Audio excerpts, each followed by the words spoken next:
என் நேசனே, கவலை கொள்ளாதே. வழி தவறியவன் நேர்வழி தேடி அழைக்கும் அழைப்பிற்கு பதில் கொடுக்கும் இறைவன் உன்னோடு இருக்கும்போது கவலை கொள்ளாதே. சிரமங்களால் நகர இயலாதவன் சிரமம் நீங்க அழைக்கும் அழைப்பிற்கு பதில் கொடுக்கும் இறைவன் உன்னோடு இருக்கும்போது கவலை கொள்ளாதே. தேவைகளுக்காக கரமிந்தி துடிக்கும் ஒவ்வொரு மானுடனும் தன்னை அறியாமல் தன் தேவைகள் நீங்க அழைக்கும் அழைப்பிற்கு பதில் கொடுக்கும் இறைவன் உன்னோடு இருக்கும்போது கவலை கொள்ளாதே.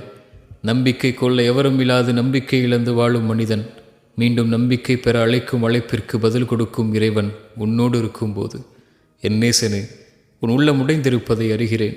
உன் கண்களின் கண்ணீரை பார்க்கிறேன். உன் தனிமை உன்னை வாட்டுவதை உணர்கிறேன்.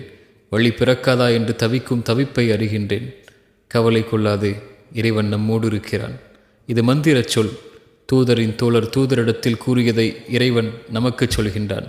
கவலை கொள்ளாதீர், இறைவன் நம்மோடு இருக்கின்றான். சிரமங்களா, வெளியேற முடியாத துன்பங்களா, குணப்படுத்த முடியாத நோயா, ஏமாற்றங்கள் துரோகங்களின் வழிகளா, உறவுகளின் பிரிவா, தனிமையின் தவிப்புகளா, மனிதர்களின் சிந்தனையால் வார்த்தைகளால் உள்ளம் உடைபட்டிருக்கிறதா? ஒரு முறை மீண்டும் இறந்த உள்ளத்தில் உயிர் பிறக்க உன் நெற்றியை அந்த இறைவனுக்கு முன்னால் பணிய வைத்து இந்த வார்த்தையை உங்கள் உயிருக்கு, உங்கள் உள்ளத்திற்கு கூறிப்பார். கவலை கொள்ளாதீர் என் உயிரே, உன்னை படைத்த இறைவன் உன்னோடு தான் இருக்கின்றான்.